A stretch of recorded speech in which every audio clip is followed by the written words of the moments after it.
ধরে ডাকছি, তুই আমার কথা শুনতে পাসনি? তুই মেহমান বসিয়ে রেখে ঘরে বসে সাজুগুজু করছিস। ওরা কি তোকে দেখতে আসছে নাকি আমাকে দেখতে আসছে? না না আপা, আমি সাজুগুজু করিনি। এই চুপ কর, একদম চুপ কর। আবার মুখে মুখে তর্ক করছিস। এই কতক্ষণ যাবত আমি আর আমার ভাইয়া ডাকছিল তোকে, শুনতে পাসনি? তুই চা বানানো বাদ দিয়ে সাজুগুজু করছিলি। এই এত সাজুগুজু করে লাভটা কি শুনি? তুই একটা কাজের মেয়ে, আর তোর তো বিয়ে হবে সেই রাজমিস্ত্রির সঙ্গে। আপা, আপনি এটা কি বলছেন? আপনি যেমনটা ভাবছেন আসলে তেমনটা না। বুঝতে পেরেছেন আন্টি? এভাবেই আমি সংসারের কাজের লোকদের শায়েস্তা করি, আর আপনাদের বাড়িতে গিয়ে এভাবেই শায়েস্তা করব, যাতে কাজে কোনো ফাঁকিবাজি না দিতে পারে। হ্যাঁ মা, বুঝলাম। ঘরের বউদের এরকম কঠিন হওয়াই উচিত। আর সাথে তোকেও বলছি, বাড়িতে মেহমান এসছে, কই তাদের সেবা যত্ন করবি, চা নাস্তা দিবি, তা না। তুই কোথায় ছিলি এতক্ষণ? তোকে তো ডেকেও পাওয়া যাচ্ছে না। আজকে আমার বোনকে তারা দেখতে এসছে, তাদের আপ্যায়ন করাটা আমাদের জরুরি না? আর তুই কি করলি? তোকে খুঁজেই পাওয়া যাচ্ছে না। করছিলি কি? কোথায় ছিলি? আরে ভাইয়া, এখনো বুঝতে পারছো না? সাজুগুজু করে পরিপাটি হয়ে আসছে, যাতে আমাকে রেখে ওকে পছন্দ করে। না না আপা, আপনি এসব কি বলতেছেন? আমি মন থেকে চাই আপনাকে ওনারা পছন্দ করুক। আমি সবসময় দোয়া করি আল্লাহর কাছে আপনার ভালো করে বিয়ে হোক। হয়েছে হয়েছে, তোর আমার জন্য দোয়া করতে হবে না, আর তোর দোয়া আমার কাজেও আসবে না। আমার রূপ দেখেই আমার ভালো ঘরে বিয়ে হবে। আচ্ছা মা, তোমার দেরি কেন হয়েছে? আসলে আন্টি, আমি নামাজ পড়তে বসেছিলাম, আর ওই সময় ভাই আমাকে ডাকছিল। আমি তো নামাজ শেষ না করে চা নাস্তা নিয়ে আসতে পারছিলাম না, আর নামাজের ভিতরে কথাও বলতে পারতেছিলাম না। তাই নামাজ শেষ করে চা নাস্তা নিয়ে আসতে একটু দেরি হয়ে গেল। এই, তোর নামাজ এত গুরুত্বপূর্ণ হয়ে গেছে? জি আপা, নামাজই গুরুত্বপূর্ণ। সবকিছু ছাড়তে পারবো, কিন্তু নামাজ ছাড়তে পারবো না। আগে নামাজ, তারপরে বাকি কাজ। থাপ্পড় দিয়ে তোর দাঁত ফেলে দিব। এই, তুই আগে থেকে জানতি না যে আজকে বাসায় মেহমান আসবে? তাহলে তুই নামাজ পড়তে কেন বসছিস? নামাজ তো পরেও কাজা করে নিতে পারতি। আরে উর্মি, তুই আন্টিদের সামনে সাথে সাথে এই ধরনের ব্যবহার কেন করছিস? এই যে ভাইয়া, তোমাদের আশকারা পেয়ে পেয়ে ও আজকে মাথায় উঠেছে। আরে আমি হলাম আধুনিক মেয়ে, আমি কি ঘুমটা দিয়ে বসে থাকবো নাকি? আপনি প্লিজ একটু থামুন। আচ্ছা, তুমি কাজের মেয়ে হয়ে এভাবে হিজাব পরে আছো কেন? বুঝতে পারছেন না? সব হচ্ছে ঢং। এবারই ও বাড়ি কাজ করে বেড়ায়। কি এমন চেহারার ছুরুত, আবার পর্দা করে বেড়ায়।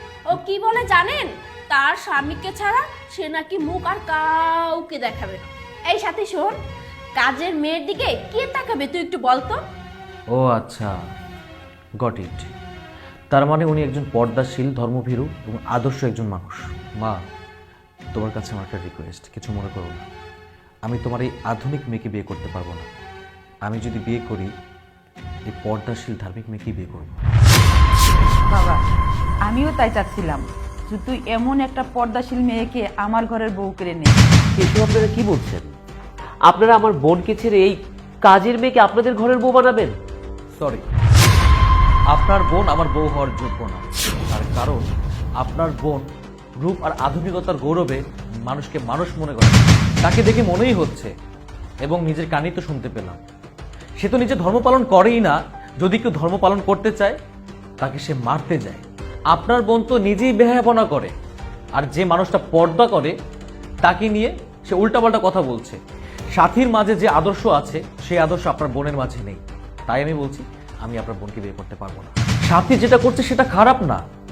সাথী তার স্বামীর হক আদায় করছে, আর সাথী হতে পারে একজন আদর্শ স্ত্রী, যা আপনার বোনের দ্বারা কখনই সেটা সম্ভব না। শোনো মা, খারাপ শাসন না, ভালো শাসন দিয়েও কাজের লোকদের টাইট দিয়ে রাখা যায়।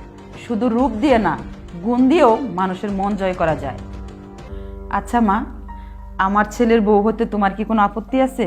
এটা তো আমার সৌভাগ্য, কিন্তু আপনারা আপাকে দেখতে এসে আমাকে পছন্দ করেছেন। এখন যদি আমি বিয়ে করে নিই, তাহলে তো আপার কাছে অপরাধী হয়ে থাকবো। বাহ, তোমার কৃতিত্ব বোধে আমি অবাক হয়ে যাচ্ছি। আমি খুব খুশি হয়েছি। আমি তোমাকে পছন্দ করেছি তোমার আদর্শ দেখে, তোমার গুণ দেখে, যে গুণটা উর্মির ভিতরে নেই। তুমি এখনই তোমার পরিবারের কাছে আমাদেরকে নিয়ে চলো, বিয়ের কথা আমরা বলবো। আর সৈকত সাহেব, আপনি আগে নিজের বোনকে ঠিক করেন, নিজের বোনকে ইসলামিক পথে নিয়ে আসুন, সেটা আপনার জন্য ভালো হবে এবং আপনার বোনের জন্য ভালো হবে, আপনাদের পরিবারের সম্মানটা থাকবে। মা, এখানে বসে লাভ কি? চলো চলো।